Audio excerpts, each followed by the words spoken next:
பெரியாரோட கடவுள் மறுப்பு இல்லாமல் எல்லாத்தையும் ஏற்றுக்கும். இப்போ பெரியார் ஏன் காட்டு மிராட்டி மொழின்னு சொன்னாருன்றதுக்கு அப்போ நம்ம அந்த காலகட்டத்தையும் 1950, 60கள் அந்த காலகட்டம் சமூகத்தில் நிலைமைய பெண்கள் மீதான ஒடுக்குமுறை, சாதிய ரீதியான ஒடுக்குமுறை, மொழியில் இருந்த விஷயங்களை பல்லுவரை கூட ஒரு காலகட்டத்தில் பெரியார் அக்செப்ட் பண்ணார். அப்புறம் அக்செப்ட் பண்ணார். நிர்மலா சீதாராமனுக்கோ இல்லை பிஜேபி தரப்பிற்கோ அடிப்படையான எந்த வலிமையங்களும் சமூக வலிமையங்களும் இல்லை, ஒரு கட்சி ரீதியான வலிமையங்களும் இல்லை. எந்த வேல்யூஸ்ல இருந்து அவங்க கொஸ்டின் பண்றாங்க. திமுக கிட்ட அந்த பிரச்சனைகள் இருக்கு. இப்போ நீங்க அது திமுகவால் மட்டுமே சரி செய்யக்கூடிய பிரச்சனையா, இல்லை இன்னைக்கு இருக்கக்கூடிய பிரைவேட்டேஷன்ஸ் இருக்கு. அப்போ இவ்வளவு தனியார்மய பள்ளிகள் இருக்குது. இது எல்லாத்தையும் பிஜேபி தரப்புகள் வைக்கக்கூடிய ஆர்குமெண்ட், இது எல்லாத்தையும் திமுக காரங்க கொண்டு வந்துட்டாங்க. இந்தியாவில் தனியார்மயம் வந்திருக்கு. தனியார்மயம் இந்தியா முழுக்க வளர்ந்துருக்கு. அது தனியார் பள்ளிகள் இந்தியா முழுக்க இருக்குது. தமிழ்நாட்டில் தான் இவ்வளவு கவர்மெண்ட் ஸ்கூல்ஸ் இருக்குது. மற்ற இடங்கள்ல இவ்வளவு கவர்மெண்ட் ஸ்கூல்ஸ் கூட கிடையாது. தேர்தலுக்காக மட்டும்தான் இதெல்லாம் செய்யப்படுது. அப்போ அனைத்து கட்சி கூட்டம் கூடப்பட்டுச்சு. அதில் அதிமுகவும் சரி, எஸ்டிபிஐ கட்சியும் சரி, பல்வேறு கட்சிகள் இருமொழி கொள்கைக்கு ஆதரவாக தான் இருந்தாங்க. லேண்ட்லார்ட் சொசைட்டிஸில் இருக்கிறதுக்கும் தென்னிந்தியாவில் இருக்கிறதுக்குமான வித்தியாசம் இருக்குல்ல. தென்னிந்தியாவில் குறிப்பாக அப்போ தொழில் மையம் ஒரு வகையில் சாதியை ஒழிச்சிருக்குது, ஒரு வகையில் சாதியோட தன்மையை நீர்த்து போக வைக்குது. அப்போ இது எல்லாத்தையும் நம்ம குலத்தொழில் அது அந்த ஒரு திட்டம் அரசு கொண்டு வருதுன்னா அது சமூகத்தில் எப்படி அப்ளை ஆகும், அங்கே அந்த இருக்கக்கூடிய லேண்ட்லார்ட் சிஸ்டமில் அது அப்ளை ஆகிறதுக்கான 100% சாத்தியக்கூறுகள் இருக்குது. அப்போ இந்த திட்டம் இங்கே வரும்போது இது முழுக்க சாத்தியமாகுதா அப்படின்னா அந்த அப்ளை ஆகுமா அப்படின்னு கேட்டால் இந்தியா தமிழ்நாடு மாதிரியான இடங்கள்ல பெரிய அளவில் அப்ளை ஆகாது. ஆனால் அந்த திட்டத்தோட காப்பி கேட்டுன்னு வேணால் சொல்லலாம். இந்த திட்டம்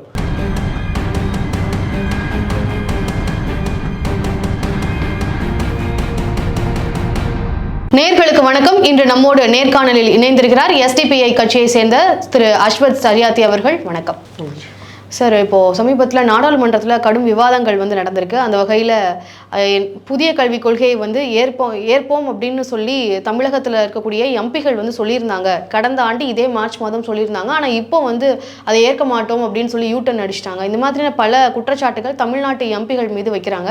அது மட்டும் இல்லாமல் தமிழ்நாட்டு எம்பிகளை அன்சிவிலைஸ்ட், அன்டெமோக்ராட்டிக் இந்த மாதிரியான வேர்ட்ஸ் எல்லாம் சொல்லியிருக்கிறாங்க. இது ஒரு குற்றச்சாட்டாக பார்க்கப்படுது. அவங்க எம்பிகளை தான் சொல்கிறோன்னு இவங்க சொல்கிறாங்க. அவங்க இல்லை, தமிழ்நாட்டையே சொல்லிட்டாங்க, தமிழ்நாட்டு மக்களையே சொல்லிட்டாங்க அப்படின்ற மாதிரியான சில வாக்குவாதங்கள் நடந்துட்டு இருக்கிறத நம்ம பார்த்துட்டு இருக்க முடியுது. இதை பற்றி உங்களுடைய பார்வை என்ன? அதில் எம்பிக்களை சொல்லிட்டாங்களா, இல்லை தமிழர்களை சொல்லிட்டாங்களா, இல்லை தமிழ் தேசிய தரப்பு திராவிடர்களை சொல்லிட்டாங்களா, இந்த விவாதங்கள் இருக்குல்ல. இதை தாண்டி இப்போ இந்தியா முழுக்க பல்வேறு திட்டங்கள் பிஜேபி ஆட்சி வந்ததுலேருந்து கடந்த 15 வருடங்களில் பார்த்தோம்னா பல்வேறு திட்டங்கள், வக்பு திருத்த சட்டமாக இருக்கலாம், இல்லை புதிய கல்விக் கொள்கையாக இருக்கலாம், இல்லை முத்தலாக் சட்டங்களாக இருக்கலாம், பல்வேறு திட்டங்கள். அப்போ இந்த திட்டங்கள் எல்லாம் ஏன் பிஜேபி ஆட்சிக்கு வந்ததுக்கு பிறகு இவ்வளவு திட்டங்கள் மாற்றப்பட்டுக்கிட்டே இருக்குது. இப்போ திட்டங்கள் ஒவ்வொரு 5 ஆண்டு கால திட்டங்கள், பட்ஜெட் கூட்டம் இதெல்லாம் தொடர்ந்து போட்டுட்டு இருப்பாங்க எல்லா ஆட்சிக்கும். ஆனால் பிஜேபி வந்ததுக்கு பிறகு இவ்வளவு திட்டங்கள். இப்போ புதிய கல்விக் கொள்கையினால இப்போ இங்கே மும்மொழி கொள்கை தேவையா, இல்லை இருமொழி கொள்கை தான் தேவையா, இப்போ சிபிஎஸ்சி சிலபஸ் அக்செப்ட் பண்ணிக்கணுமா, இல்லை ஸ்டேட் போர்ட் சிலபஸ் அக்செப்ட் பண்ணிக்கணுமா, இப்போ வக்பு திருத்த சட்டமாக இருக்கலாம், இல்லை பல்வேறு சட்டங்கள் மாற்றப்பட்டுக்கிட்டே இருக்குது. ஆதார் கார்டு வந்ததுலேருந்து, டிமானிட்டேஷன்ஸ் நடந்ததுலேருந்து. அப்போ இன்னொரு பக்கம் இந்தியாவில் நடக்கக்கூடிய விவாதங்களில் இந்தியா ஒரு ஃபாசிஸ்ட் கண்ட்ரியா, இல்லை பிஜேபி ஒரு ஃபாசிஸ்ட் தரப்பா, இந்த விவாதங்கள் சர்வதேச மட்டங்களில் விவாதம் போயிட்டுருக்கு. இன்னொரு பக்கம் உள்ளூர் அளவில் பார்த்தோம்னா சிபிஎம் போன்ற கட்சிகள் பிஜேபி ஒரு நியோ ஃபாசிஸ்ட் பார்ட்டி அப்படின்றாங்க. அப்போ இல்லை அவங்கக்கிட்ட ஃபாசிச கூறுகள் இருக்குது, ஆனால் நியோ ஃபாசிஸ்ட் பார்ட்டி தான், இன்னும் ஃபாசிஸ்டோட அந்த இதுக்குள்ளால போகலை, இல்லை காஃபி ஃபாசிசமாக இருக்குது. இந்த மாதிரி பல்வேறு விவாதங்கள் இருக்குது. அப்போ இன்னொரு பக்கம் ஹிட்லரோட ஒப்புமைப்படுத்துகிறாங்க. அப்போ இதெல்லாம் மோடியை ஹிட்லரோட ஒப்புமைப்படுத்தக்கூடிய அந்த விவாதங்கள்லாம் போயிட்டுருக்கு. இப்போ இந்தியா இன்றைக்கி இருக்கக்கூடிய இந்த ஒரு மாதிரியான ஒரு சூழலில் இந்தியா என்னவாக இருக்கும், இந்தியாவாக இருக்குமா, இல்லை இந்தியாவின் நேம் வேறு ஏதோ ஒரு பேர் சொல்கிறாங்க. அப்போ இந்த திட்டங்கள் எல்லாம் எதற்காக வருது? இதில் நம்ம டிஎம்கே வாஸ் பிஜேபின்னு எடுத்துகிட்டு போகலாமா இந்த விவாதத்தைன்னு ஒரு கேள்வி இருக்குது. அப்போ இவங்க நடக்கக்கூடிய இப்போ இந்த இதில் முதல்வர் என்ன சொல்கிறாருன்னா, நாங்கள் இதை மறுத்து லெட்டர் அனுப்பணும் பார்த்தீங்களா அப்படின்ட்டு இந்த 6வது பாயிண்ட்டையும் 7வது பாயிண்ட்டையும் முதல்வர் ஸ்டாலின் சொல்கிறார். இல்லை அவங்க அக்செப்ட் பண்ணிக்கிட்டாங்க அப்படின்னு ஒன்று சொல்கிறாரு. இன்னொன்று நார்த் இந்தியன் எம்பிஸ் குறிப்பாக சதன் இந்தியா பார்த்து அன்டெமோக்ராட்டிக், அன்சிவிலைசேஷன் சொல்கிறதே அபத்தம் தான். இப்போ மிக வெளிப்படையாக பார்த்தோன்னா கொரோனா பீரியடில் சதன் இந்தியா என்னவா இருந்துச்சு, நார்த்தன் இந்தியா என்னவா இருக்குது அப்படின்றது ரொம்ப பேசிக்கான ஒரு சிவிக் சென்ஸ்லேருந்து பார்த்தாவே தெரியும். இப்போ ஒரு அடிப்படையான சிவிக் சென்ஸே இல்லாமல் தான் ஒரு நார்த் இந்தியா கடந்த 75 வருடங்களில் இந்தியா சுதந்திரத்திற்கு பின்பு நார்த் இந்தியா முழுக்க சொல்லலாம், நார்த் ஈஸ்ட்டை விட்டுட்டா கூட நார்த் இந்தியா முழுக்க சொல்லலாம். இப்போ ஒரு சிவிக் சென்ஸ் கூட இல்லாமல், பேசிக் இன்ஃப்ராஸ்ட்ரக்சர் இல்லாமல், ஒரு அடிப்படையான கல்வி, ரோடு, வேலைவாய்ப்பு, ஒரு பேங்க்கு, ரொம்ப பேசிக்கான இன்ஃப்ராஸ்ட்ரக்சரே இல்லாமல் தான் 75 வருஷமாக இருக்குது. இப்போ இந்த தர்மேந்திர பிரதான் அவர் என்ன சொல்கிறாருன்னா, இதில் நம்மளை சதன் இந்தியாவை பார்த்து குறிப்பாக பார்த்துட்டு என்ன அன்சிவிலைஸ்டு, அன்டெமோக்ரட் அப்படின்னு சொல்கிறது அது அபத்தம் தான். அண்ணாமலை அவர்கள்லாம் அதை மறுக்கிறாரு. அது சொல்கிறது கரெக்டு தான், அதில் எங்களுக்கு உடன்பாடு இருக்குது, அதில் ஒன்றும் தவறாக ஒன்றும் அவர் சொல்லிடல அப்படின்ட்டு சொல்கிறாரு. அது மட்டும் இல்லாமல் இப்போது முதலமைச்சர் ஸ்டாலின் அவர்களாக இருக்கட்டும், இல்லைனா உதயநிதி ஸ்டாலினாக இருக்கட்டும், இவங்க கூட தான் பிரதமரை திட்டியிருக்கிறாங்க, பிரதமர் விமர்சனமாக பேசியிருக்கிறாங்க. அப்போது இந்திய மக்களே திட்டுறாங்கன்னு எடுத்துக்க முடியுமா? பிரதமரை தான் திட்டுறாங்கன்னு புரிஞ்சுக்க முடியுதுல்ல, அதை மாதிரி இதையும் புரிஞ்சுக்கணும், இதை அப்படியே மடைமாற்ற ட்ரை பண்ணக்கூடாது அப்படின்ற மாதிரி அண்ணாமலை அவர்கள் குறிப்பிட்டார். பிரதமரை கொடுத்துட்டு இப்போ முதல்வர்னா தமிழ்நாடு டிஎம்கே கவர்மெண்ட்டுன்னு அவரால் ஒரு சொல்லியிருக்க முடியும், இல்லை டிஎம்கே எம்பிஸ்ன்னு சொல்லியிருக்க முடியும். அது ஒரு பொதுவான ஒரு வார்த்தையாக தான் அது குறிப்பாகுது. அதில் இவங்க கோட்பாட்டு ரீதியாக அது தமிழர்களை சொல்லிட்டாங்களா, திராவிடர்களை சொல்லிட்டாங்களா? அப்போ தமிழ்நாட்டு மக்களால் தேர்ந்தெடுக்கப்பட்ட 40 எம்பிக்களை சொல்லியிருக்கிறாங்க. அப்போ தமிழ்நாட்டை குறித்து தான் சொல்லியிருக்கிறாங்கன்றதுக்குள்ளால தான் வரும். ஏன்னா நம்மளுக்கு பிடிக்குதோ இல்லையோ, நமக்கு கோட்பாட்டு ரீதியாக அவங்கள அக்செப்ட் பண்ணுறோமோ இல்லையோ, அவர்கள் தமிழ்நாட்டை சேர்ந்த எம்பிக்கள். இப்போ அவர்கள் மீது தான் அந்த சனாதன தரப்புகள் இருக்கக்கூடிய ஒரு வார்த்தை ஒன்று வருது. அது கொஞ்சம் இங்கிலீஷில் கொஞ்சம் நாகரிகமாக வருது, அன்சிவிலைஸ்டுன்னு வருது, அன்டெமோக்ராட்டிக்னு வருது. இன்னொரு 100 வருஷம் 200 வருஷம் பின்னாடி போச்சுன்னா நீஷ பாஷன்னு வரும். இவங்க பேசுகிறதே அன்டச்சபிலிட்டின்னு வரும். அந்த இடத்துக்குள்ளால போகும். ஒரு 200-300 வருஷம் பின்னோக்கி போனோம்னா அந்த சூழலுக்குள்ளால போகும். அப்போ இன்றைக்கி இந்த பிஎம் ஸ்ரீ திட்டங்களில் இந்த எஜுகேஷன் பாலிசிஸ் என்னவா மாற்றப்பட போகுதுன்றது தான் நம்ம முன்னாடி உள்ள கேள்வி. அப்போ இந்த எஜுகேஷன் சிஸ்டமில், நியூ எஜுகேஷன் சிஸ்டமில் உள்ளுக்குள்ளால மும்மொழி கொள்கையா இருமொழி கொள்கையான்றதை கடந்து அந்த எஜுகேஷன் சிஸ்டம்குள்ளால என்ன வைக்க போகிறாங்க, அந்த எஜுகேஷன் வேல்யூஸ் என்ன? இப்போ ஒரு சயின்ஸாக இருக்கலாம், சோஷியல் சயின்ஸாக இருக்கலாம், கெமிஸ்ட்ரியாக இருக்கலாம், ஜியாகிரஃபியாக இருக்கலாம். அன்றைக்கே 2000 வருஷத்துக்கு முன்னாடியே நாங்கள் கண்டுபிடிச்சிட்டோம், இப்படி பேசக்கூடிய புல்புல் பறவை பிறந்துச்சு, இந்த மாதிரியான இதுதான் அறிவியல். அப்போ அறிவியல்னா அப்போ அந்த நியூ எஜுகேஷன் பாலிசியோட அந்த வேல்யூஸே என்னன்றது நமக்கு கூட அந்த பேசிக் அந்த அடிப்படை ஃபவுண்டேஷனுக்குள்ள நம்ம போய் கேட்க வேண்டிய கேள்வி இருக்குது. அப்போ நியூ எஜுகேஷன் பாலிசியோட சயின்ஸில் நீ என்ன கொடுக்க போகிற? நீங்கள் எதிர்க்கிறீங்களா இல்லையா? இல்லை இந்த லெட்டரில் நான் 2 வாரத்தை சேர்த்துட்டேன், இல்லை அவங்க சேர்க்கலை, இல்லை இவங்களுக்கு இங்கேருந்து வைக்கக்கூடிய ஆர்கியூமெண்ட் அவங்களுக்கு இங்கிலீஷ் தெரியல, இல்லை இவங்களுக்கு இங்கிலீஷ் தெரியும். இப்போ இந்த ஆர்கியூமெண்ட்டாக மட்டும்தான் இருக்கே தவிர அந்த நியூ எஜுகேஷன் பாலிசியோட வேல்யூஸ் என்னவா இருக்குது? அதுக்கு அச்சமாக தானே இருக்குது. அப்போ இந்தியாவில் நம்ம முன்னாடி சொன்ன அந்த ஃபேசிஸ்ட் கவர்மெண்ட் வரப்போகுது, இல்லை ஃபேசிஸ்ட் உள்ளே இருக்கிறாங்க, இல்லை சிபிஎம் சொல்கிற மாதிரி நியோ ஃபேசிஸ்ட் உள்ளே இருக்குதுன்னா, அப்போ நியூ எஜுகேஷன் பாலிசியோட அந்த எஜுகேஷன் வேல்யூஸ் என்னவா இருக்கா? சயின்ஸாக இருக்கலாம், சோஷியல் சயின்ஸாக இருக்கலாம், எல்லா கெமிஸ்ட்ரியாக இருக்கலாம், ஃபிசிக்ஸாக இருக்கலாம், இங்கிலீஷாக இருக்கலாம், ஹிஸ்ட்ரியாக இருக்கலாம். ஹிஸ்ட்ரி மாற்றப்பட்டுக்கிட்டு தான் இருக்குது இந்தியாவில். அப்போ இது ரொம்ப நம்ம ஆபத்தான சுச்சுவேஷன்ஸ்குள்ளால நம்ம மாட்டிக்கிட்டு இருக்கிறோம். நாம் அதை நோக்கி நம்ம பேச வேண்டிய தேவை இருக்குது. அப்போ அதை நோக்கி பேசணும்னா பிஜேபி எதிர்க்க வேண்டிய தேவை இருக்குது, நியூ எஜுகேஷன் பாலிசியும் எதிர்க்க வேண்டிய தேவை இருக்குது. அவர் பேசுனது தவறு அப்படின்னு சொல்லி தர்மேந்திர பிரதான் அவர்களே 100 முறை கூட மன்னிப்பு கேட்குறேன் அப்படின்ற மாதிரிலாம் சொல்லியிருந்தாரு. ஆனால் அவர் பேசுனதை டிஃபெண்ட் பண்ணுற வகையில் நிர்மலா சீதாராமன் அவர்கள் பல கருத்துக்களை பதிவு பண்ணியிருக்கிறாங்க. நீங்கள் தாய்மொழி தமிழ் அதை காப்பாற்றணும் அப்படின்னு சொல்லி இந்த அளவுக்கு வாதாடி இப்போது புதிய கல்விக் கொள்கையை ஏற்காமல் இருக்கிறதுக்கான மெயின் ரீசனே எங்களுடைய மொழின்னு சொல்லி தான் நீங்கள் அதை ஹோல்ட் பண்ணி வச்சுருக்கிறீங்க. அப்படிப்பட்ட மொழியை உங்களுடைய திராவிடியன் ஐகான் அப்படின்னு சொல்லி நீங்கள் வச்சிருக்கக்கூடிய தலைவர் இந்த அளவுக்கு மோசமாக பேசியிருக்கிறாரு அப்படின்னு சொல்லி பெரியார் அவர்களை சொல்லாமல், அவருடைய பெயரை குறிக்காமலே அவர் சொன்ன கருத்துக்களை சுட்டி காமிச்சு பல விஷயங்களை குறிப்பிடுறாங்க. அதை எப்படி பார்க்குறீங்க? நீங்கள் இப்போ அந்த இடத்த பெரியார் அவர்களை அந்த இடத்துல சொல்லி நீங்கள் இவரே எல்லா காலை மாலை ஈவினிங்னு எல்லா நேரமும் நீங்கள் அவரை கிரீட்டிங்ஸ்லாம் கொடுத்துட்ருக்கீங்க. அப்படி இருக்கும்போது நீங்கள் இவர் சொன்னதில் என்ன தவறாகி போச்சு, இவரை மட்டும் ஏன் நீங்கள் இவ்வளோ சொல்கிறீங்க அப்படின்ற மாதிரியான கேள்விகளை வைக்கிறாங்க. பெரியாரோட காலகட்டம்னு ஒன்று இருக்குது. பெரியார் ஒரு போஸ்ட் கொலோனியல் பீரியட்லேயும் அதுக்கப்புறம் காலனியத்திற்கு முந்தைய காலகட்டங்கள்லேயும் வாழ்ந்த ஒரு தலைவர். அப்போ பெரியார் பேசிய அரசியல் என்னன்றது தமிழ்நாட்டு மக்கள் எல்லோருக்குமே தெரியும். இப்போ பெரியார் வெறும் கடவுள் மறுப்பு மட்டும்தான் பேசினாரா? இப்போ மொழிச்சீர்திருத்தம் நடந்துருச்சு. அப்போ சமூக ரீதியான ஏற்றத்தாழ்வுகள் கேள்விக்குட்படுத்தப்பட்டிருக்கு, பெண்கள் மீதான ஒடுக்குமுறையில் கேள்விக்குட்படுத்தப்பட்டிருக்கு, விதவை திருமணங்கள் கேள்விக்குட்படுத்தப்பட்டிருக்கு, வரதட்சணை முறை கேள்விக்குட்படுத்தப்பட்டிருக்கு, அது பொது விவாதத்திற்கு உருவாக்கப்பட்டிருக்கு, அதை வந்து குற்றமாக்கப்பட்டிருக்கு. அப்போ இதெல்லாம் வந்து பெரியார் ஒழிச்சிட்டாரா அப்படின்னு ஒரு ஆர்கியூமெண்ட் வைப்பாங்க. பெரியார் வந்து சாதியை ஒழிச்சிட்டாரா, பெரியார் வந்து பெண்ணடிமைத்தனத்தை ஒழிச்சிட்டாரா? இப்போ பெரியாருக்கு ஒரு மாடர்ன் ஐடியா ஒன்று இருந்துச்சு, வெஸ்டர்னைஸ்ட் ஐடியா ஒன்று இருந்துச்சு. அந்த ஐடியாவிலேருந்து அவர் ஒரு சீர்திருத்த வேலைகளை பெரியார் ஒன்று செய்கிறார். அதில் மொழி சீர்திருத்தமும் ஒன்று. அப்போ இங்கே இருக்கக்கூடிய பல்வேறு பாடல்களில் ஆணாதிக்க கருத்துக்கள் இருக்குது. அப்போ அதை நோக்கி அவர் கொஸ்டின் பண்ணுறாரு. இப்போ காட்டு மிராட்டி முறைன்னா இப்போ இன்னொரு சென்ஸில் பார்த்தோன்னா, அப்போ பார்பேரிக் சொசைட்டின்னா அது இன்னொரு பக்கம் பெருமையாகவும் எடுத்துக்கலாம்ல. அந்த வார்த்தைக்கு 2 அர்த்தமும் இருக்குல்ல. காட்டு மிராட்டி மொழின்னா அப்போ நீங்கள் கல் தோன்றா மண் தோன்றா காலத்தையே மூத்த குடின்றாங்களா, அந்த அப்போ காட்டு மிராண்டினா அந்த சென்ஸ்லையும் எடுத்துக்க முடியும். அப்போ நீங்கள் ஒரு வார்த்தைக்கு எப்படி வேணாலும் பொருள் போடலாம், இப்படியும் எடுக்கலாம் அப்படியும் எடுக்கலாம்.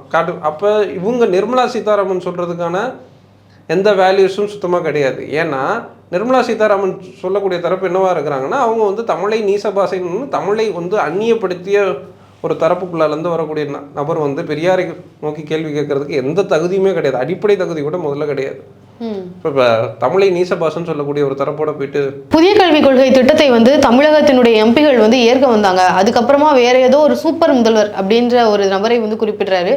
முதல்வர் ஸ்டாலினை தவிர்த்து வேற ஏதோ ஒரு முதல்வர் வந்து இருக்கிறாங்க, அவங்க சொல்ற அறிவுரையின் அடிப்படையில் இந்த ஒரு கொள்கை திட்டத்தை ஏற்காம திருப்பி போயிட்டாங்க அப்படின்னு சொல்லி இப்போ அதுக்கான ஒரு லெட்டர்ஸையுமே வந்து தர்மேந்திர பிரதான் அவர்கள் வந்து வெளியிட்டிருக்கிறாரு. அதாவது நாங்கள் ஏற்றுக்கிறோம், எங்களோட கவுன்சில் ஆஃப் மினிஸ்டர்ஸ் கிட்ட டிஸ்கஸ் பண்ணிட்டு நாங்கள் அதை பற்றி சொல்கிறோம், but we are willing to accept it அப்படின்ற மாதிரியான ஒரு லெட்டரை வந்து அவர் வெளியிட்டிருக்கிறாரு. இதை பற்றி உங்களுடைய பார்வை? அப்போ திரைக்கு பின்னாடி பல விஷயங்கள் நடந்திருக்கு அப்படின்றத நம்ம இது மூலமா புரிஞ்சுக்கலாமா? திரைக்கு பின்னாடி நடந்துகிட்டு தான் இருக்கு. அப்போ இதுக்கு முன்னாடி இல்லை, அப்போ இதுக்கு முன்னாடி அவங்க அக்செப்ட் பண்ணியிருக்கிறாங்க திமுக, அதுக்கப்புறம் இல்லைன்றாங்க.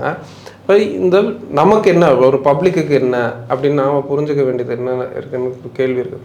இப்போ இந்த வார்த்தையில் ரெண்டு வார்த்தை இங்கிலீஷில் இல்லை நான் வந்து அக்செப்ட் பண்ணியிருக்கலாம்னு சொல்லலாம், இல்லை கன்சிடர் பண்ணுறோம் அப்படின்னு சொல்கிறோம். அப்போ நீங்கள் வந்து மின்சாரம் உயர்வு வந்துச்சு, சொத்து வரி உயர்வு வந்துச்சு, இது ஏன் திமுக வந்து எதிர்க்கவே இல்லை? சென்ட்ரல் கவர்மெண்ட் சொல்லிட்டாங்க அப்படின்னு சொத்து வரி ஏற்றுனாங்க, மின்சார கட்டணத்தை ஏற்றுனாங்க. இப்போ சென்ட்ரல் கவர்மெண்ட் சொல்லிட்டாங்கன்னு மின்சார கட்டணத்தை ஏற்றுனாங்க, சொத்து வரி ஏற்றுனாங்க. இப்போ அப்போ எல்லாத்தையும் சென்ட்ரல் கவர்மெண்ட் சொல்கிறத அப்போ இங்கே கேட்குறாங்க இங்கே கேட்கல. இப்போ இதெல்லாம் என்ன லாஜிக்னு நம்ம புரிஞ்சுக்க வேண்டியது இருக்குது.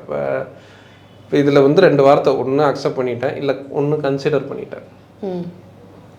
அப்போ வில் பி இந்த மாதிரி, அப்போ நான் யோசிக்கிறேன் இல்லை கன்சிடர், இப்போ இந்த வார்த்தைக்குள்ளால போய் நம்ம மாட்ட போகிறோமா, இல்லை இந்த ஃபாஸ்ட் சுச்சுவேஷன்ஸில் யார் பலியாக போகிறா? அப்போ நம்ம முன்னாடி சொன்னது தான், முன்னாடி நம்ம பேட்டி ஆரம்பிக்கும் போது சொன்னதில்ல, இப்போ இந்தியா முழுக்க பல்வேறு திட்டங்கள் போட்டுட்ருக்குறாங்க. இப்போ இந்த மொழி வழியாக மட்டும்தான் திமுக எதிர்க்குது. இப்போ இது வந்து மொழி ரீதியாக அது எதிர்க்க வேண்டியது தான் பிஜேபியை. ஆனால் அது மட்டும்தான் பிரச்சனையா? அப்போ ஒருவேளை இருமொழி கொள்கையை என்இபி வந்து அக்செப்ட் பண்ணிட்டாங்கன்னு வைங்களேன், அப்போ நியூ எஜுகேஷன் பாலிசி இவங்க அக்செப்ட் பண்ணிடுவாங்களா திமுக? அப்போ நியூ எஜுகேஷன் பாலிசியோட வேல்யூஸ் எல்லாத்தையும் அக்செப்ட் பண்ணிடுவாங்களா? அப்போ நாங்கள் 2000 வருஷத்துக்கு முன்னாடியே அப்போவே வந்து நாங்கள் வானத்தில் ராக்கெட் விட்டோம் அப்படின்னு பேசுகிற மூட நம்பிக்கை எல்லாம் அக்செப்ட் பண்ணிடுவாங்களா? அப்போ இருமொழி கொள்கையை ஒன்ஸ் ஏதோ பிஜேபி அக்செப்ட் பண்ணிடுச்சுன்னு வைங்க, என்இபியில் அக்செப்ட் பண்ணிட்டா அந்த நியூ எஜுகேஷன் பாலிசியோட எல்லா வேல்யூஸையும் அக்செப்ட் பண்ணிட்டாங்கன்னா அதுவே கிட்டத்தட்ட சனாதனம் தானே. அதுதான் சார், இப்போ விஜய் அவர்கள் வந்து ஃபாசிசம் பாயாசம் அப்படின்னு சொல்கிற ஒரு விஷயத்த வந்து எல்லாரும் கேலி செய்கிற வகையில் இருக்குது. அது இப்போ பல கேள்விகளுக்கு உள்ளாகிட்டு இருக்கு அப்படின்றதையும் நம்மளால் பார்க்க முடியுது. இப்போ இந்த ஒரு சிச்சுவேஷனை பொறுத்த வரைக்கும் இந்த புதிய கல்விக் கொள்கையை பற்றி அந்த ஒரு விவாதங்களோ இல்லை அதுக்கு பின்னாடி நடந்த விஷயங்கள் மாறி மாறி இரு தரப்பும் வந்து லெட்டர்ஸை வெளியிடுறதா இருக்கட்டும், இந்த மாதிரியான விஷயங்கள் எல்லாம் பார்க்கும் பொழுது ஃபாசிசமும் பாயாசம்னு ஒரு குறிப்பிடுறது ஒன்று கரெக்டு தான் அப்படின்னு எடுத்துக்கலாமா? இல்லை, இது ரொம்ப நம்ம ஆபத்தான ஒரு காலகட்டத்தில் இருக்கிறோம். இதில் வந்து விஜய் மாதிரியான ஒரு 2 வருஷத்துக்கு முன்னாடி ஒரு கட்சி தொடங்கி இருந்தார், அது கண்டிக்க வேண்டியது. பாயாசம்னு சொல்கிறதெல்லாம் வந்து கண்டிக்க வேண்டியது. நாடு முழுக்க முஸ்லீம்களும் கிறிஸ்துவர்களும் தலித்துகளும் இந்த ஃபாசிஸ்ட் கவர்மெண்ட் இல்லை ஃபாசிஸ்ட் டெண்டன்சிஸ் இருக்குது, கூறுகள் இருக்குது அப்படின்னு சொல்லக்கூடிய பிஜேபியால் நாடு முழுவதும் வன்முறைக்கு சந்திச்சிட்டு இருக்கிறாங்க. அப்போ நீங்கள் எதை நார்மலைஸ் பண்ணுறீங்க அப்படின்னு ஒன்று கேள்வி இருக்குது. திமுக ஏமாத்துதுன்னா அட்ரஸ் பண்ணுறது வேறு, திமுக வந்து டபுள் கேம் ஆடுறாங்க இல்லை வேறு ஏதோ ஒரு வார்த்தைகளை. அப்போ நீங்கள் அந்த ஃபாசிசம்ன்ற வார்த்தையோட சீரியஸ்னஸ் இருக்குல்ல, அதை நீங்கள் ஜோக் பண்ணுறீங்க. நீங்கள் ஒரு தலைவராக இருந்துட்டு ஒரு கட்சியை தொடங்கிட்டு அதை ஒரு ஜோக் பண்ணி ஒரு நார்மலைஸ் பண்ணுறீங்க, ஒரு ஃபாசிஸ்ட். அப்போ நீங்கள் ஹிட்லர் வந்ததுக்கப்புறம் அங்கே என்ன நடந்துச்சு ஜெர்மனில் அப்படின்னு ஒரு கேள்வி இருக்குது. அப்போ நீங்கள் இந்த ஃபாசிஸ்ட்ன்ற இந்த வார்த்தையை நார்மலைஸ் பண்ணுறதன் வழியாக அது ஒரு ஜோக் மெட்டீரியலாக ஒரு ட்ரோலாக நீங்கள் பார்க்குறதன் வழியாக இங்கே பாசிசத்தால் இந்தியாவில் கோடிக்கணக்கான மக்கள், முஸ்லீம்களோ தலித்துகளும் மற்ற தரப்பும் கிறிஸ்தவர்களும் தினம் தினம் வந்து வைலன்ஸை சந்திச்சுக்கிட்டே இருக்கிறாங்க எல்லா வகையிலையும். அப்போ அது வந்து கேள்வி இருக்குல்ல. நம்ம வந்து இந்த பேட்டியை எப்படி தொடங்குது முடியுதுன்னு கூட பாருங்களேன். நியூ எஜுகேஷன் பாலிசி வந்து தேவையில்லையா, அதோட வேல்யூஸ் என்னவா இருக்குது, அந்த வேல்யூஸ் சிஸ்டமை வந்து என்னவா மாற்ற போகிறாங்க. பிஜேபி வந்து ஏன் 15 வருஷங்களில் இவ்வளவு திட்டங்களை மாற்றிக்கிட்டே வந்துக்கிட்டே இருக்கிறாங்க. அப்போ இந்தியாவாகவே இருக்குமான்ற ஒரு கேள்வியில் ஒரு சினிமா நடிகர் அதிலேருந்து வர்றாரு. அவருக்கு பெரிய ஒரு பொலிட்டிக்கல் பேக்ரவுண்டும் இல்லை. சரி, அது வரைக்கும் ஓகே. அதுக்கப்புறம் நீங்கள் வந்து ஒன்ஸ் வந்து பார்ட்டியை ஸ்டார்ட் பண்ணிட்டீங்க. இப்போ நீங்கள் சீரியஸாக பேச வேண்டியது இருக்குது. நீங்கள் முதல் மாநாட்டில் ஏதோ ஜோக் பண்ணுறீங்கன்னு நினச்சோம். 2வது மாநாட்டிலையும் வந்துட்டு திருப்பி அதே இது பண்ணாங்கன்னா இது வந்து மக்களோட இது ஏதோ சினிமா டைலாக் முடிஞ்சிடும், அந்த 2 மணி நேரம் படம் முடிஞ்சிடும்னு காணாமல் போகிற விஷயம் கிடையாது சார். ஆனால் இப்போ நிர்மலா சீதாராமன் அவர்களுடைய அந்த கருத்துக்களுக்கு, பெரியாரை வச்சு பேசின அந்த கருத்துக்களுக்கு கண்டனம் தெரிவிச்சிருக்கிறாரு. உண்மையாகவே நீங்கள் வந்து தமிழ் மொழிக்கு அக்கறை கொள்றீங்களா, அப்புறம் இருமொழி கொள்கையை அக்செப்ட் பண்ணிக்க வேண்டியதானே, இந்த மாதிரியான விஷயங்கள் எல்லாம் வந்து விஜய் அவர்கள் அறிக்கையில் தெரிவிச்சிருக்கிறாரு. அதை பற்றி உங்களுடைய பார்வை? இல்லை, இப்போ விஜய் அதில் சொன்னதில் என்னன்னா, முரண்பாடுகள் இருந்தாலும் அவர் எங்கள் தலைவர் அப்படின்ற இடத்துக்கு வராரு பெரியார். அப்போ பெரியார்கிட்ட என்ன முரண்பாடு இருக்குன்றது முதல் மாநாட்டில் என்ன சொன்னாங்கன்னா, பெரியாரோட கடவுள் மறுப்பு இல்லாமல் எல்லாத்தையும் ஏற்றுக்கும். இப்போ பெரியார் ஏன் காட்டுமிராண்டி மொழின்னு சொன்னாருன்றதுக்கு வந்து அப்போ நம்ம அந்த காலகட்டத்தையும் 1950, 60கள் அந்த காலகட்டம் சமூகத்தில் நிலைமைய பெண்கள் மீதான ஒடுக்குமுறை, சாதிய ரீதியான ஒடுக்குமுறை, மொழியில் இருந்த விஷயங்கள். அப்போ வள்ளுவரை கூட ஒரு காலகட்டத்தில் பெரியார் அக்செப்ட் பண்ணிட்டார், அப்புறம் அக்செப்ட் பண்ணார். இப்போ இதெல்லாம் இருக்குது. பெரியார் தன்னோட நிலைப்பாட்டை அவரே ஒவ்வொரு காலகட்டத்தில் மாற்றிக்குவார். அந்த கட்ஸ் அவருக்கு இருந்துச்சு. அவர் ஒரு ஸ்டான்ஸ்லேருந்து இன்னொரு ஸ்டான்ஸுக்கு அவரே மாற்றிக்குவார். ஆமாம், நான் அன்றைக்கி சொன்னது தப்பு தான், இன்றைக்கி அப்படி சொல்கிறதுக்கு தலைவர்கள் யாரும் இல்லை, நான் சொன்னது தப்பு தான், இன்றைக்கி நான் மாற்றிக்கிட்டேன். அப்போ நான் என்றைக்கோ ஒரு காலகட்டத்தில் அவர் சொன்னதை வச்சுக்கிட்டு அந்த ஒரு 2 வரியை மட்டும் உடச்சிட்டு இன்றைக்கி வந்து பேசலாமா? அப்போ காட்டுமிராண்டி மொழின்னு நான் முன்னாடி சொன்னதான். காட்டுமிராண்டி மொழிக்கு 2 அர்த்தமும் இருக்குது. இப்போ பார்பரிக் சொசைட்டிக்குள்ளேருந்து தான் வந்திருக்கோம், அந்த காலகட்டத்தில் இருந்தான மொழின்னு வேணாலும் சொல்லிக்கலாம். பொருள் கூட நீங்கள் வந்து அந்த வார்த்தைக்கு நீங்கள் எப்படி வேணாலும் அட்ரஸ் பண்ணலாம். இப்போ அதை வந்து யார் சொல்கிறதுன்னு ஒன்று இருக்குது. அப்போ இங்கே இவ்வளவு டிஸ்கஷன்ஸ் தமிழ் சூழலில் நடந்திருக்கு. விதவை திருமணம், வரதட்சணை ஒழிப்பு, சாதி ரீதியான ஏற்றத்தாழ்வுகள், இது எல்லா டிஸ்கஷன்ஸும் தமிழ் சமூகத்தில் ஒரு உரையாடலாம் நடந்திருக்கு. அதாவது இதெல்லாம் 2000 வருஷம் 3000 வருஷமாக இந்த சமூகத்தில் இருந்த விஷயங்கள். பெரியார் வந்து ஒரு 30-40 வருஷத்தில் ஒளிஞ்சிட போகிறதில்ல. ஆனால் அந்த உரையாடல் தமிழ் சமூகத்தில் நடந்திருக்கு. வட இந்தியாவில் நடக்கலை. வட இந்தியாவில் மொழி சீர்திருத்தமே இல்லை, மொழியே இல்லாத அளவுக்கு அழிச்சு வச்சுருக்கிறாங்க. வட இந்தியாவில் இருக்கக்கூடிய போஜ்பூரியாக இருக்கலாம், பீகாரியாக இருக்கலாம், உள்ள இன்னும் சின்ன சின்ன மொழிகள் நிறையா. இப்போ மகாராஷ்டிராவில், மத்திய பிரதேசில் இருக்க பல மொழிகள் போய் இன்றைக்கி காலி, ஒன்றுமே இல்லாத மாதிரி போய் இன்றைக்கி ஹிந்தியா மாதிரி இருக்குது. ஏன் உருதும் இல்லை இன்றைக்கி. அந்த சூழலில் வந்து நின்றுட்டு இருக்கும்போது அப்போ தமிழ் சூழலில் இங்கே இவ்வளவு விவாதங்கள் நடந்திருக்கு. இந்தியாவில் நம்ம பார்த்தோன்னா, நம்ம இன்றைக்கி திமுக அக்செப்ட் பண்ணுறோம், இல்லை திராவிடத்தை அக்செப்ட் பண்ணுறோம், பண்ணல, இதெல்லாம் கடந்து தமிழ்நாட்டில் இவ்வளவு உரையாடல்கள் நடந்திருக்கு. இப்போ மற்ற மாநிலங்களில் அந்த உரையாடல்கள் நடந்துருக்கா? அப்போ இங்கே அண்ணா ஒரு பக்கம் வந்து ஒன்று பேசுகிறார், ஒன்றே குலம் ஒருவனே தேவன்னு ஒரு பக்கம் பேசுகிறார். இப்போ அதோட ஒரு பாலிசி கொஷின் வேணும்னு சொல்லிக்கலாம். இப்போ அண்ணா வந்து அதே நேரத்தில் கடவுள் மறுப்பு அக்செப்ட் பண்ணலை. அப்போ இதெல்லாம் கேள்வி இருக்குல்ல. அப்போ வந்து இன்னைக்கு பெரியார் ஏன் சொன்னார் சொல்லுன்றது தமிழ்நாட்டை சேர்ந்தவர்கள் தமிழர்கள் பார்த்துக்கோங்க. அந்த டிஸ்கஷன்ஸ் வந்து இங்கே நடந்துக்கிட்டே இருக்கும். ஆனால் அதை சொல்கிறதுக்கு இவங்களுக்கு தகுதி இருக்கா? ஒரு பேசிக் மாரல் நிர்மலா சீதாராமனுக்கோ இல்லை பிஜேபி தரப்பிற்கோ அடிப்படையான எந்த விளிமியங்களும், சமூக விளிமியங்களும் இல்லை, ஒரு கட்சி ரீதியான விளிமியங்களும் இல்லை. எந்த வேல்யூஸ்ல இருந்து அவங்க வந்து கொஸ்டின் பண்றாங்க? அவங்க பெரியார் அவர்களை குறித்து இவ்வளவு விஷயங்கள் பேசியிருக்கிறாங்க. ஆனா இப்போ திராவிட கட்சிகளாக இருக்கக்கூடிய திமுக வந்து அந்த இடத்துல பயங்கரமா டிஃபெண்ட் பண்ணியிருக்காங்க. கனிமொழி அவர்களும் வந்து பத்திரிகையாளர்களை சந்திச்சு அவங்களுடைய கருத்துக்கள் எல்லாம் பதிவு பண்ணியிருக்கிறாங்க. இப்படி மாறி மாறி பேசுறதே வந்து 2026 எலெக்ஷனுக்கான ஒரு ஸ்டண்ட் தான். இது வந்து ஒரு பேசும் பொருளாக மாறி 2 தரப்புக்கும் ஒரு பிரச்சாரம் செய்வதற்கு கையில் எடுக்க வேண்டிய ஒரு செய்தி தொகுப்பாக மட்டுமே தான் இதை பார்க்கணுங்கிறதுக்காக நடக்கக்கூடிய விஷயம் தான் இது. மற்றபடி பிளான் பண்ணி நடக்கக்கூடிய விஷயம். ஏன்னா ஏற்கனவே ஏற்கனவே திரைமறைவுக்கு பின்னாடி இதெல்லாம் நடந்திருக்கு, அதே இப்போ வெளியில் வந்து சொல்கிறாங்க. இது கூட ஒரு இது எலெக்ஷனுக்காக நடக்கக்கூடிய விஷயங்கள் இது எல்லாமே அப்படின்னு சொல்கிறது எப்படி பார்க்குறது? இல்லை, எல்லாத்தையும் நம்ம வந்து எலெக்ஷனுக்கான ஒரு விஷயம், எலெக்ஷன் அதில் ஒன் ஆஃப் த ஃபேக்டர் இருக்குது, அதை நம்ம மறுக்கிறதுக்கெலாம் இல்லை. ஆனால் எல்லாத்தையும் நம்ம வந்து இங்கே மொழிக்காக இங்கே இறந்தவர்கள் இருக்கிறாங்க, இப்போ மொழிக்காக வந்து சீர்திருத்தம் செய்தவர்கள் இருக்கிறாங்க, மொழிக்காக பல்வேறு விஷயங்கள் செஞ்ச தரப்புகள் இருக்குது தமிழ்நாட்டில். இது எல்லாத்தையும் எலெக்ஷனுக்காக நம்ம கால்குலேட் பண்ணிக்க முடியும். இல்லை, இப்போ தற்போதைய நிகழ்வில் திமுக தற்போதைய டெசிஷன் இல்லை, திமுக கிட்ட அந்த பிரச்சனைகள் இருக்கு. இப்போ நீங்கள் வந்து அது வந்து திமுகவால் மட்டுமே சரி செய்யக்கூடிய பிரச்சனையா, இல்லை இன்னைக்கு இருக்கக்கூடிய பிரைவேட்டேஷன்ஸ் இருக்கு, அப்போ இவ்வளவு தனியார் மய பள்ளிகள் இருக்கு, இது எல்லாத்தையும் வந்து பிஜேபி தரப்புகள் வைக்கக்கூடிய ஆர்குமெண்ட் இது எல்லாத்தையும் திமுக காரங்க கொண்டு வந்துட்டாங்க. அப்படி நம்மளால பேசிட முடியாது. ஏன்னா இந்தியாவில் தனியார் மயம் வந்திருக்கு, தனியார் மயம் வந்து இந்தியா முழுக்க வளர்ந்துருக்கு, அது தனியார் பள்ளிகள் வந்து இந்தியா முழுக்க இருக்கு. தமிழ்நாட்டில் தான் இவ்வளவு கவர்மெண்ட் ஸ்கூல்ஸ் இருக்கு, மற்ற இடங்கள்ல இவ்வளவு கவர்மெண்ட் ஸ்கூல்ஸ் கூட கிடையாது. அப்போ எல்லா பிரச்சனையும் தூக்கிட்டு போய் திமுக மேலேயும் வைக்க முடியாது. அப்போ இந்த பிரச்சனையோட நம்ம ரூட் காஸ் என்னன்னு பார்க்க வேண்டியது இருக்குது. அப்போ இந்த ரூட் காஸ்ல என்னன்னு பார்த்தோம்னா, இதில் ஒன் ஆஃப் த ஃபேக்டர் தேர்தலுக்காக அவர்கள் ஸ்டன் பண்ணுறாங்க திமுக. ஆனால் அது மட்டும் தேர்தல் மட்டும்தான் அதோட ஒரே நோக்கம், தேர்தலுக்காக மட்டும்தான் இதெல்லாம் செய்யப்படுது. அப்போ அனைத்து கட்சி கூட்டம் கூடப்பட்டுச்சு. அதில் அதிமுகவும் சரி, எஸ்டிபிஐ கட்சியும் சரி, பல்வேறு கட்சிகள் இருமொழி கொள்கைக்கு ஆதரவாக தான் இருந்தாங்க.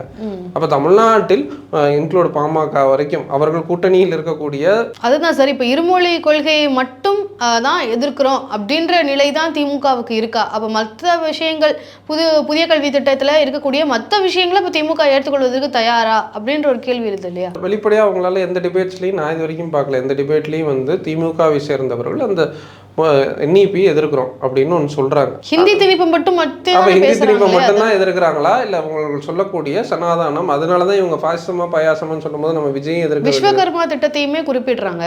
விஸ்வகர்மா திட்டம், இந்த இருமொழி கொள்கை, இந்த இரண்டு விஷயங்களுக்காக மட்டும்தான் வந்து டிஃபெண்ட் பண்றாங்களா, இல்லை வேற எதுவும் விஷயங்கள்னால அதை டிஃபெண்ட் பண்ணிட்டு இருக்காங்களா அப்படின்ற ஒரு கிளாரிட்டியை வந்து நம்மளுக்கு கொடுக்கலையே. இவங்க விஸ்வகர்மா திட்டத்துக்கு ஆப்போசிட்டாக இவங்க பேரை மாற்றி இன்னொரு திட்டம், கலைஞர் திட்டம்னு ஒன்று கொண்டு வந்தாங்கல்ல. ஆனால் அதில் வந்து நாங்கள் சில மாற்றங்கள் செஞ்சுருக்கோம், எல்லா சமூகத்தினருக்கும் எல்லா மக்களுக்கும் ஏற்றவாறு நாங்கள் அதில் மாற்றம் கொண்டு வந்திருக்கோம்னு சொல்லியிருக்காங்களே. சின்ன சின்ன வேரியேஷன்ஸ் இருக்குது. பேரை மட்டும் மாற்றிக்கிட்டா இல்லைனா பெயிண்ட்டை மட்டும் மாற்றிக்கிட்டா வந்து வண்டி மாறிடுமான்றது ஒரு கேள்வி. ஓகே, அப்போ ரெண்டு ஸ்கீமே கிட்டத்தட்ட ஒரே ஸ்கீம் தான். ரெண்டுமே வந்து மக்களை வந்து அவங்களுடைய குடிய தொழிலை வந்து செய்யறதுக்காக ஊக்குவிக்கக்கூடிய திட்டம். இன்னொன்று அது நம்ம வந்து வட இந்தியா மாதிரி, அப்போ நம்ம இந்த கான்வர்சேஷன் இன்னும் டீப்பாக எடுத்துகிட்டு போனோம்னா, நம்ம தேர்தல் கட்சியிலேருந்து இப்போ வட இந்தியா மாதிரி ஒரு ஃபியூடல் லேண்ட்லார்ட் சொசைட்டிஸ் இன்னமும் இருக்குது. தமிழ்நாடு வந்து ஒரு தொழில்மயமாக இருக்குது. தொழில்மயமாகும் போது இங்கே பல்வேறு சாதிகள் ஒரு ஃபேக்ட்ரியில் போய் வேலை பார்க்கலாம், பல்வேறு மதத்தை சேர்ந்தவங்களோ எல்லாருமே ஒரு ஃபேக்ட்ரியில் போய்.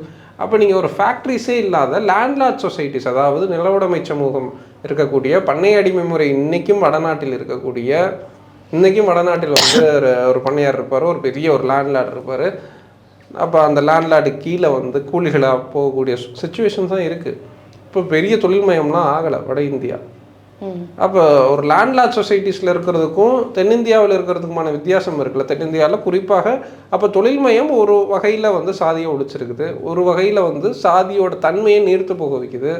அப்போ இது எல்லாத்தையும் நம்ம குலத்தொழில் அது வந்து அந்த ஒரு திட்டம் அரசு கொண்டு வருதுன்னா அது சமூகத்தில் எப்படி அப்ளை ஆகும் அப்படின்னு ஒரு கேள்வி இருக்குது.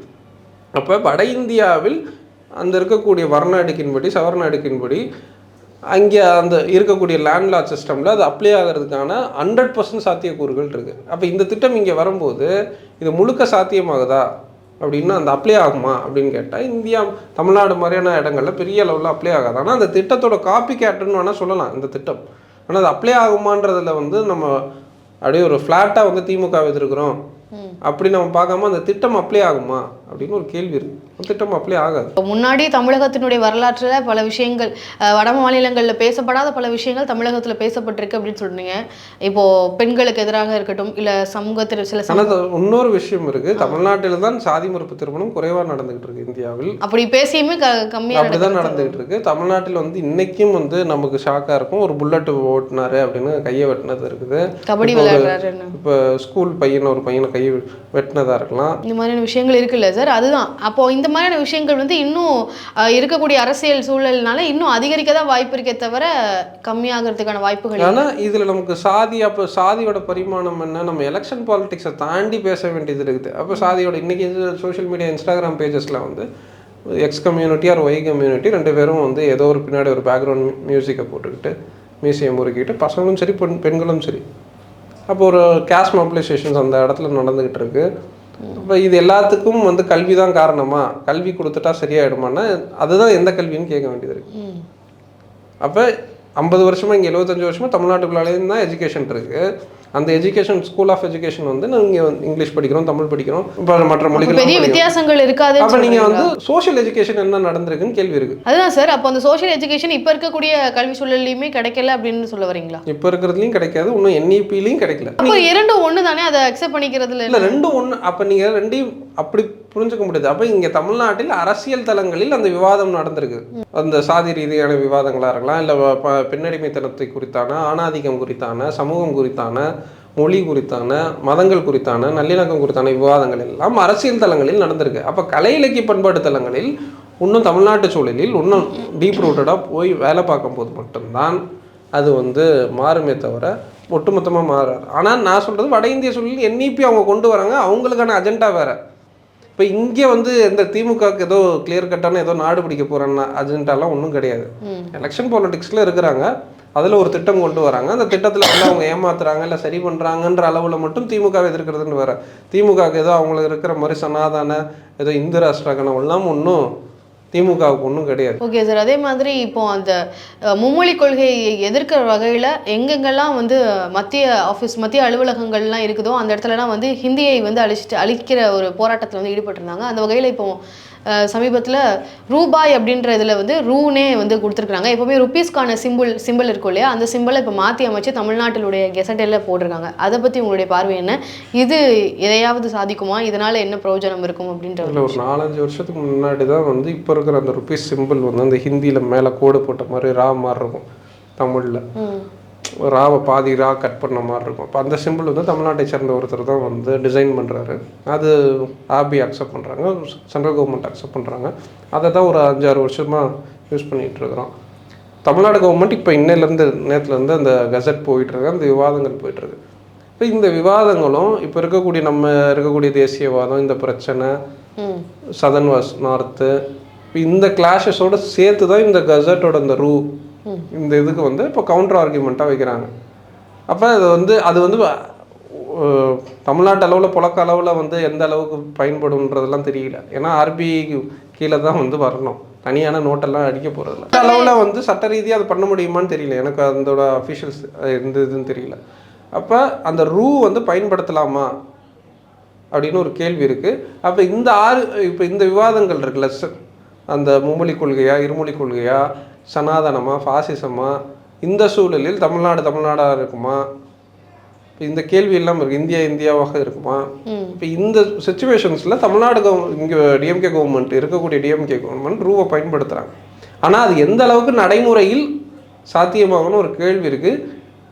அது சட்ட ரீதியாக அது இருக்குமான்னு எனக்கும் தெரியல. வெறுமனே அட்டென்ஷனோட இது முடிஞ்சிடும். இது ஒரு ஷாக் வேல்யூவாக இருக்கும், ஒரு அதிர்ச்சி மதிப்பீடுகளை மட்டுமே கொடுக்குற அளவுக்கு இருக்குமே தவிர அதுக்கு மேலே அதில் வந்து எதுவும் இருக்காது. இன்னொன்று, இந்தி அழிக்கிறதுன்றது வந்து சரிதான், அது வந்து ஒரு எதிர்ப்பிற்கான ஒரு குறியீடு தான். சென்ட்ரல் கவர்மெண்ட் ஆஃபீஸஸில் போயிட்டு ஹிந்தி போர்டில் வந்து அழிக்கிறாங்க, அது ஒரு எதிர்ப்பிற்கான குறியீடு.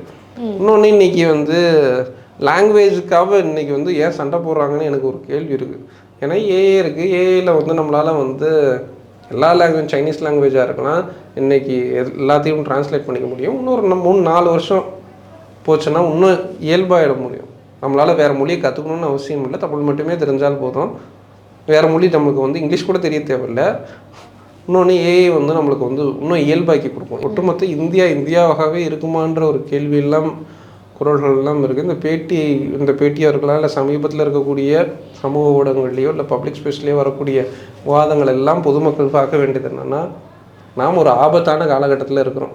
அப்போ இது ஏதோ திமுக கவர்மெண்ட் வந்து நம்மளோட எம்பிஸ் கம்மியாகுது அப்படின்னு போராடுறாங்க, இல்லை கர்நாடகா கவர்மெண்ட் போராடுறாங்க, இல்லை கேரளா கவர்மெண்ட் போராடுறாங்கன்ற அளவு தான் கடந்து இந்தியாவாக இருக்குமா? வட இந்தியாவில் சூழல் நாம் ஆரியம் வாஸ் திராவிடம்னு ஒன்று சொல்கிறோம்ல, அப்போ இங்கே இருக்கக்கூடிய நார்த்தன் ஐடியாஸ் வந்து, சனாதன ஐடியாஸ் வந்து இங்கே அழுத்தப்படுதா அப்படின்னு ஒரு கேள்வி இருக்குது. அப்போ ஒருவேளை இது அந்த தொகுதி மறுசீரப்பெல்லாம் செய்து விட்டால், ஒருவேளை இங்கே வந்து குறைஞ்சா ஒரு போகக்கூடிய காலகட்டங்களில் இந்தியாவாக இருக்குமான்னு தெரியல. அது எந்த வகையில் குறிப்பிடுறீங்க சார்? இந்த மாதிரி இல்லை, மொழி ரீதியான உங்களுக்கு வந்து நியூ எஜுகேஷன் பாலிசி ஒன்று இருக்குது. மொழி ரீதியாக இருக்கக்கூடிய ஒடுக்குமுறை இருக்குல்ல, அப்போ மொழி ரீதியாக இந்த மொழி தான் சிறந்தது, இந்த மொழி வந்து தாழ்ந்தது அப்படின்ற ஒரு விவாதங்கள் இருக்குல்ல, அது மக்கள் மத்தியில் பிளவுகளை ஏற்படுத்துது. ஒரு பக்கம் வந்து மத ரீதியான விஷயங்கள்லாம் இருக்குல்ல, மத ரீதியான விஷயங்கள், இஸ்லாமோஃபோபியா இருக்குது, தலித்துகள் மீதான வெறுப்பு இருக்குது, முஸ்லீம்கள் மீது மிக மோசமாக இன்றைக்கி வர ஹோலி முஸ்லீம்கள் மீது நடக்கக்கூடிய வன்முறை வந்து நாடு முழுக்க மிக மோசமாக போயிட்டுருக்கு. அப்போ இது எல்லா விவாதங்களும் பிஜேபி என்பது சாதாரண ஒரு கட்சி அல்ல, ஏதோ ஒரு காங்கிரஸோ சமாஜ்வாதியோ திமுகவோ அண்ணா திமுக போன்ற ஒரு சாதாரண கட்சி அல்ல, அது ஒரு ஃபேசிஸ்ட் பார்ட்டி. அதனால தான் அவர்கள் எல்லா திட்டங்களையும் மாற்றுறாங்க, இன்க்ளூட் எல்லா திட்டங்களையும். முதல்ல எஜுகேஷன் பாலிசி வராங்க, அப்போ வரலாற்றை மாற்றுறாங்க, உங்களோட பொருளாதாரத்தை மீது கை வைக்கிறாங்க, ஜிஎஸ்டி போடப்படுது, மாநிலங்களுக்கான வரி குறைக்கப்படுது, உங்களோட எம்பி இது போகுது, இப்போ இதெல்லாம் பறிக்கப்பட்டுக்கிட்டே போகுது. அப்போ இந்தியாவாக இருக்குமான்ற ஒரு கேள்வி இருக்குது. அப்போ பிஜேபி அவர்களோட நோக்கம் தேர்தலில் ஆட்சியை பிடிப்பது மட்டும் இல்லை. அப்போ பிஜேபி நாங்கள் எதிர்க்கிறோம் அப்படின்னு இன்னைக்கு விஜய் வந்து பாயாசம்னு அவரால் கிண்டல் பண்ணிட்டு அவர் போயிடலாம். ஆனால் இந்த நாடு என்னவா இருக்குன்றது நம்ம மீது தான் பயம் இருக்குது. ஓகே சார், இந்தியாவாக இருக்குமா அப்படின்ற மாதிரியான எல்லாருக்கும் இருக்கக்கூடிய ஒரு அச்சத்தை வந்து தெரிவுபடுத்திருக்கீங்க. இன்றைய அரசியல் சூழலில் முக்கியமான சில விஷயங்களை பற்றி எங்ககிட்ட பகிர்ந்துக்கிட்டதுக்கு ரொம்ப நன்றி.